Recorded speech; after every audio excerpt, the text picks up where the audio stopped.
नमस्कार दोस्तों, जय हिंद जय भारत। स्वागत है आप सभी का जग्गू भाई जी डिफेंस एकेडमी के यूट्यूब चैनल पर। आर्मी की तैयारी करने वाले मेरे सभी युवा भाइयों को जय हिंद जय भारत। चलिए दोस्तों, आज की क्लास शुरू करते हैं।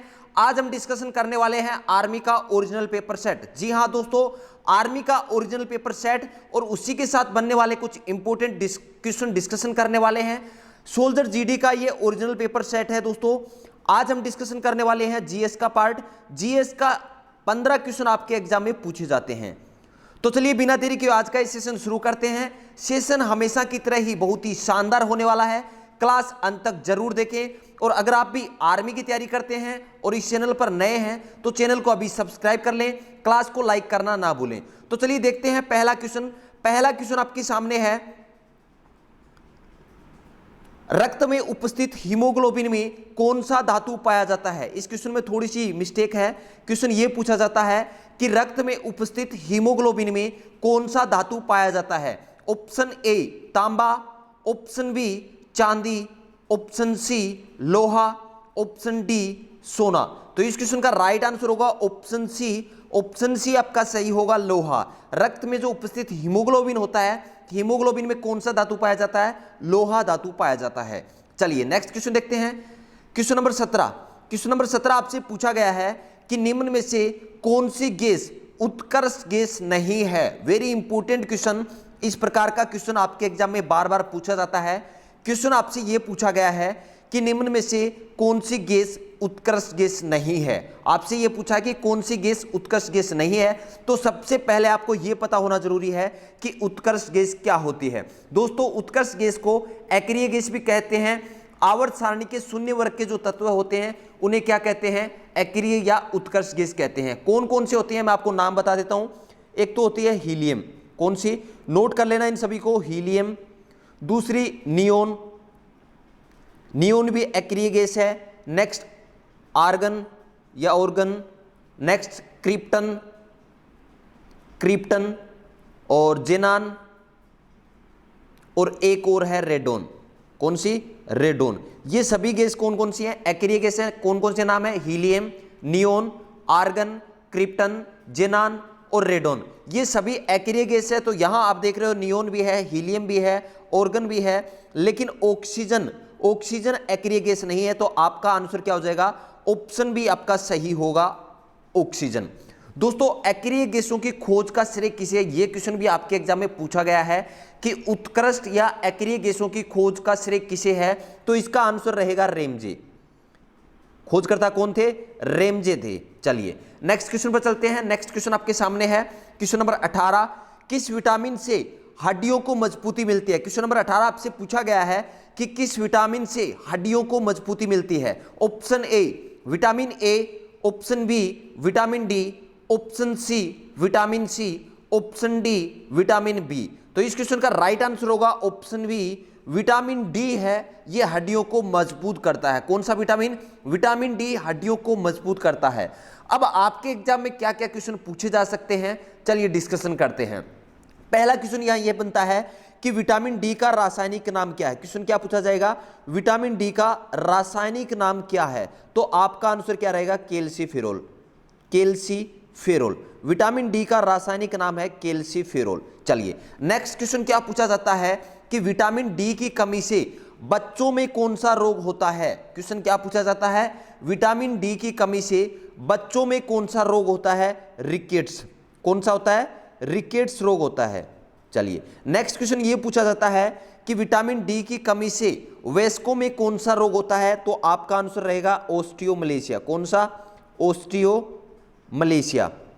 ये जो रोग है ये किस में होता है, वयस्कों में होता है। बच्चों में कौन सा बताया, रिकेट्स, और वयस्कों में कौन सा होता है, ओस्टियोमलेशिया। चलिए नेक्स्ट क्वेश्चन पर चलते हैं। क्वेश्चन नंबर 19 आपसे पूछा गया है कि निम्न में से कौन सी भारी किरण होती है। निम्न में से सबसे भारी किरण कौन सी है। ऑप्शन ए बीटा किरण, ऑप्शन बी गामा किरण, ऑप्शन सी एक्स किरणें, ऑप्शन डी अल्फा किरणें। तो इस क्वेश्चन का राइट आंसर होगा ऑप्शन बी गामा किरण। गामा किरण सबसे भारी किरण कौन सी है, गामा किरण। यह क्वेश्चन एक टाइप से पूछा जाता है, वो भी मैं आपको बता देता हूं। क्वेश्चन क्या पूछा जाता है कि सबसे भारी किरण कौन सी है जिसकी वेधन क्षमता सबसे अधिक होती है। यह क्वेश्चन अक्सर ऐसे ही पूछा जाता है कि सबसे भारी किरण कौन सी है जिसकी वेधन क्षमता सबसे अधिक होती है। तो आपका आंसर रहेगा गामा किरण। कौन सा आंसर रहेगा? गामा किरण, ऑप्शन बी। चलिए नेक्स्ट क्वेश्चन पर चलते हैं। Question number 20।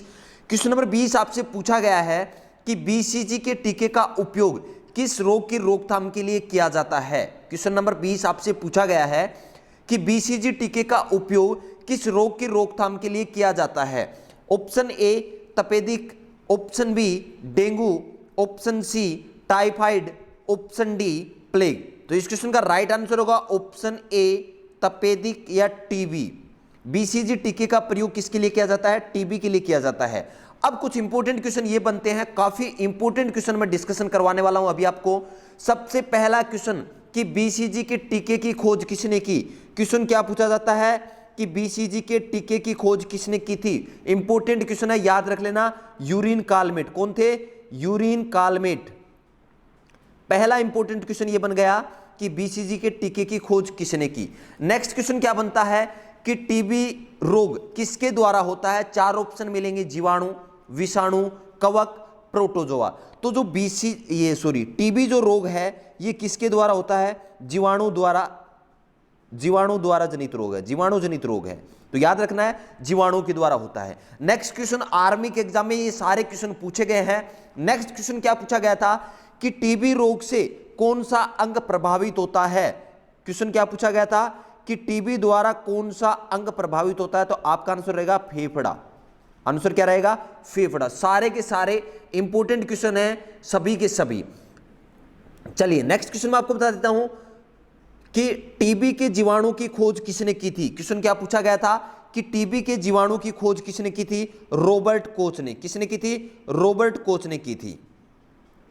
रॉबर्ट कोच ने टीबी के जीवाणु की खोज किसने की थी? रॉबर्ट कोच ने। सारे इंपॉर्टेंट क्वेश्चन है, आप नोट करते चलना। चलिए नेक्स्ट क्वेश्चन देख लेते हैं। Question number 21। क्वेश्चन नंबर 21 आपसे पूछा गया है कि हास्य गैस का रासायनिक सूत्र क्या है। क्वेश्चन नंबर 21, हास्य गैस, लाफिंग गैस का रासायनिक सूत्र क्या है। Option A N2O5, option B NO, option C NO2, option D N2O। तो इस क्वेश्चन का राइट आंसर क्या होगा? जल्दी से कमेंट कर दे। क्वेश्चन नंबर 21 का राइट आंसर क्या होगा?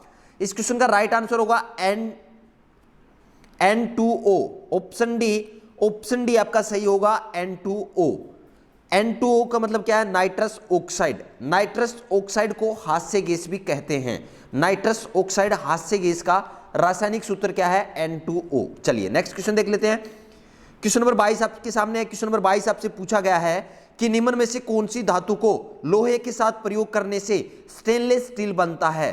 Question number 22 very important question कि निम्न में से कौन सी धातु को लोहे के साथ प्रयोग करने से स्टेनलेस स्टील बनता है। अब आपको ध्यान होना चाहिए कि स्टेनलेस स्टील किन किन धातुओं का मिश्रण है। मैं आपको बता देता हूं। एक तो होता है स्टेनलेस स्टील में लोहा, दूसरा क्या होता है? क्रोमियम। क्या पाया जाता है? क्रोमियम। क्रोमियम और नेक्स्ट निकेल। ये तीन धातुओं से मिलकर क्या बनता है? स्टेनलेस स्टील बनता है। अब आपको देखना है कि लोहे के साथ कौन सी धातु मिलाया जाए जिससे क्या बन जाए? Stainless steel. तो ऑप्शन ए में है एल्यूमिनियम, ऑप्शन बी में है तांबा, ऑप्शन सी में है क्रोमियम, ऑप्शन डी में है टीन। तो यहां आप ऑप्शन सी में देख रहे हैं क्रोमियम। क्रोमियम उपयोग ले रहे हैं किस धातु को बनाने में? स्टेनलेस स्टील बनाने के लिए क्रोमियम, लोहा और निकेल का प्रयोग किया जाता है। ऑप्शन में सिर्फ क्रोमियम है तो आपका आंसर रहेगा ऑप्शन सी। ऑप्शन सी आपका सही होगा, क्रोमियम। चलिए नेक्स्ट क्वेश्चन पर चलते हैं। Question number 23। क्वेश्चन नंबर 23 आपके सामने है। क्वेश्चन पूछा गया है कि आकाशीय पिंडों को देखने के लिए कौन सा यंत्र प्रयोग में लाया जाता है। वेरी इंपॉर्टेंट क्वेश्चन कि आकाशीय पिंडों को देखने के लिए कौन सा यंत्र प्रयोग में लाया जाता है। Option A telescope, option B microscope, option C bioscope, option D periscope. तो इस क्वेश्चन का राइट आंसर होगा ऑप्शन ए। ऑप्शन ए आपका सही होगा, टेलीस्कोप। आकाशीय पिंडों को, दूर की वस्तुओं को देखने के लिए किसका प्रयोग किया जाता है? टेलीस्कोप। नेक्स्ट क्वेश्चन देखते हैं। Question number 24। क्वेश्चन नंबर 24 आपसे पूछा गया है कि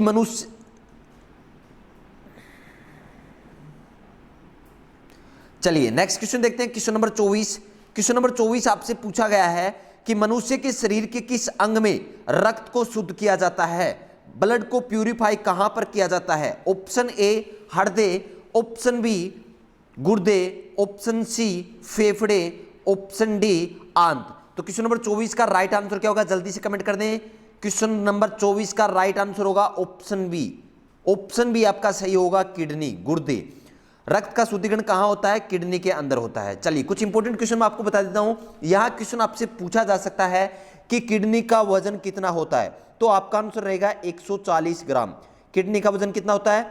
140 ग्राम होता है। नेक्स्ट क्वेश्चन कि रक्त के शुद्धिकरण की प्रक्रिया को क्या कहते हैं? वेरी इंपॉर्टेंट क्वेश्चन है, कई बार एग्जाम में पूछा गया है।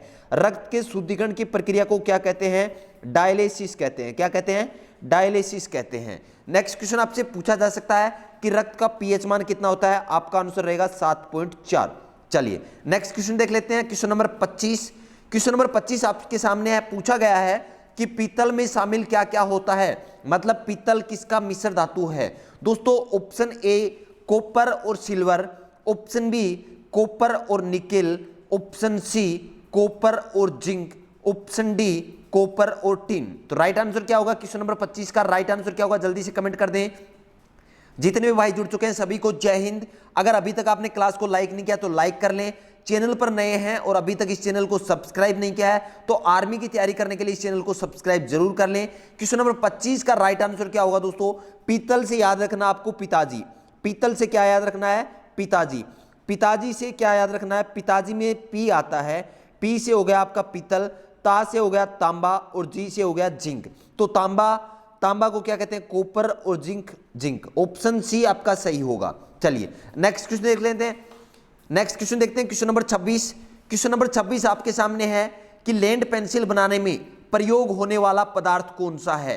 क्वेश्चन नंबर 26 आपसे पूछा गया है कि लैंड पेंसिल बनाने में प्रयोग होने वाला पदार्थ कौन सा है? Option A carbon, option B अबरक, option C graphite, option D कोयला। तो इस क्वेश्चन का राइट आंसर होगा ऑप्शन सी। ऑप्शन सी आपका सही होगा। क्वेश्चन नंबर 26 का राइट आंसर होगा ऑप्शन सी ग्रेफाइट। ग्रेफाइट का प्रयोग पेंसिल बनाने में किया जाता है। चलिए नेक्स्ट क्वेश्चन देख लेते हैं, question number 27। Question number 27 very important question है कि मेंडलीफ की आवर्त सारणी किस पर आधारित है? ऑप्शन ए परमाणु भार, ऑप्शन बी परमाणु संख्या, ऑप्शन सी परमाणु घेरा, ऑप्शन डी परमाणु आयतन। तो इस क्वेश्चन का राइट आंसर होगा ऑप्शन ए। क्वेश्चन नंबर 27 का राइट आंसर होगा ऑप्शन ए परमाणु भार। मेंडलीफ की जो आवर्त सारणी है वो किस पर आधारित है? परमाणु भार, या इसी को बोलते हैं परमाणु द्रव्यमान। चलिए अब कुछ इंपॉर्टेंट क्वेश्चन इससे बनने वाले आवर्त सारणी से जो वेरी इंपॉर्टेंट क्वेश्चन है जो आर्मी के ओरिजिनल पेपर सेटों में पूछे गए हैं वो भी मैं आपको बता देता हूं। पहला क्वेश्चन ये पूछा गया था कि किस वैज्ञानिक ने सर्वप्रथम आवर्त सारणी का निर्माण किया? क्वेश्चन क्या पूछा गया था कि किस वैज्ञानिक ने सर्वप्रथम आवर्त सारणी का निर्माण किया? तो इसका आंसर क्या था? मेंडलीफ। मेंडलीफ ने सबसे पहले आवर्त सारणी का निर्माण किया था। नेक्स्ट क्वेश्चन क्या पूछा गया था कि आधुनिक आवर्त सारणी का प्रतिपादन किसने किया था? तो इसका आंसर रहेगा मोसले। किसने किया था? आधुनिक आवर्त सारणी का प्रतिपादन किसने किया था? मोसले ने। सबसे पहले आवर्त सारणी का निर्माण किसने किया था? मेंडलीफ ने। आधुनिक आवर्त सारणी का निर्माण किसने किया था? मोसले ने। नेक्स्ट क्वेश्चन यहां हमने डिस्कशन किया कि मेंडलीफ की जो आवर्त सारणी है वो किस पर आधारित है? परमाणु भार पर। लेकिन यह भी क्वेश्चन पूछा गया था कि जो मोसले की आवर्त सारणी है वो किस पर आधारित है? तो मोसले की जो आवर्त सारणी है वो है परमाणु संख्या पर आधारित है। किस पर आधारित है? परमाणु संख्या पर आधारित है। चलिए नेक्स्ट क्वेश्चन देख लेते हैं, क्वेश्चन नंबर 28। बर्फ का गलनांक है। क्वेश्चन आपसे पूछा गया है कि आइस का मेल्टिंग पॉइंट क्या है? क्वेश्चन नंबर 28 हम डिस्कशन कर रहे हैं। Option A 50 degree Celsius, option B 1000 degree Celsius, option C 40 degree Celsius, option D 0 degree Celsius. तो इस क्वेश्चन का राइट आंसर होगा ऑप्शन डी 0 डिग्री सेल्सियस। बर्फ का गलनांक कितने डिग्री पर होता है? 0 डिग्री सेल्सियस। दोस्तों सबसे पहले आपको यह पता होना चाहिए कि गलनांक क्या होता है, मेल्टिंग पॉइंट क्या होता है। दोस्तों ऐसा ताप जिस पर ठोस द्रव में बदलता है, ठोस जिस ताप पर ठोस द्रव में बदलता है उस पॉइंट को क्या कहते हैं? मेल्टिंग पॉइंट कहते हैं। बर्फ का गलनांक कितना होता है 0 डिग्री सेल्सियस, और केल्विन में आपको याद रखना है 273.16 केल्विन। केल्विन में आंसर होगा 273.16 केल्विन, और अगर सेल्सियस में आंसर होगा तो 0 डिग्री सेल्सियस। चलिए नेक्स्ट क्वेश्चन देखते हैं। क्वेश्चन नंबर 29 आपके सामने है। क्वेश्चन आपसे पूछा गया है निम्न में से कौन बायोगैस का प्रमुख घटक है। सबसे पहले आपको यह पता होना चाहिए कि बायोगैस क्या होती है। ऊर्जा का एक ऐसा स्रोत होता है जिसका बार बार इस्तेमाल किया जाता है, इसे क्या कहते हैं, बायोगैस कहते हैं। बायोगैस का प्रमुख घटक कौन सा है, option A nitrogen, option B oxygen, option C helium, option D methane. तो इस क्वेश्चन का राइट आंसर होगा option D methane. Question number 29 का राइट आंसर होगा मीथेन। जितने भाई ऑप्शन डी कर रहे हैं उन सभी का सही है। दोस्तों ये टेस्ट आपको कैसे लग रहा है कमेंट करके जरूर बताओगे। अगर क्लास को लाइक नहीं किया तो लाइक जरूर कर लेना, और चैनल पर आप नए हैं तो चैनल को सब्सक्राइब जरूर कर लेना आर्मी की तैयारी करने के लिए। चलिए आज के क्लास का लास्ट क्वेश्चन आपके सामने आ चुका है, क्वेश्चन नंबर 30। दोस्तों ये आर्मी का ओरिजिनल पेपर सेट है। जनरल साइंस के क्वेश्चन हम डिस्कशन कर रहे हैं। जीडी के अंदर 15 क्वेश्चन पूछे जाते हैं, ये सभी ट्रेड के लिए इंपॉर्टेंट है साइंस। चलिए क्वेश्चन नंबर 30 आपसे पूछा गया है कि संतरे में कौन सा विटामिन प्रचुर मात्रा में पाया जाता है। Option A vitamin D, option B vitamin A, option C vitamin C, option D vitamin B. तो क्वेश्चन नंबर 30 का राइट आंसर क्या होगा, संतरे में कौन सा विटामिन प्रचुर मात्रा में पाया जाता है, ऑप्शन सी विटामिन सी पाया जाता है। अब आपके एग्जाम में क्या क्या क्वेश्चन पूछे जा सकते हैं। पहला क्वेश्चन कि विटामिन सी का रासायनिक नाम क्या है। क्वेश्चन क्या पूछा जाएगा, विटामिन सी का रासायनिक नाम क्या है। तो आपका आंसर रहेगा एस्कोर्बिक अम्ल। आंसर क्या रहेगा, एस्कोर्बिक अम्ल विटामिन सी का रासायनिक नाम है। नेक्स्ट क्वेश्चन क्या पूछा जाता है कि विटामिन सी की कमी से कौन सा रोग होता है। इंपॉर्टेंट क्वेश्चन, तो आपका आंसर रहेगा स्क्रवी रोग। कौन सा रोग होता है, स्क्रवी रोग होता है। खट्टे फलों में कौन सा विटामिन पाया जाता है, विटामिन सी। दोस्तों आज के इस ओरिजिनल पेपर सेट में से आपके कितने क्वेश्चन सही हुए हैं कमेंट करके अपना नाम जरूर बताओगे। 12 प्लस क्वेश्चन किस किस के सही हुए हैं जरूर कमेंट करें। अगर चैनल को अभी तक सब्सक्राइब नहीं किया तो चैनल को सब्सक्राइब जरूर कर लें, और आर्मी से संबंधित अगर नोट्स प्राप्त करना चाहते हैं तो 7300133100 मेरे व्हाट्सएप नंबर है, आप मुझे व्हाट्सएप कर सकते हैं।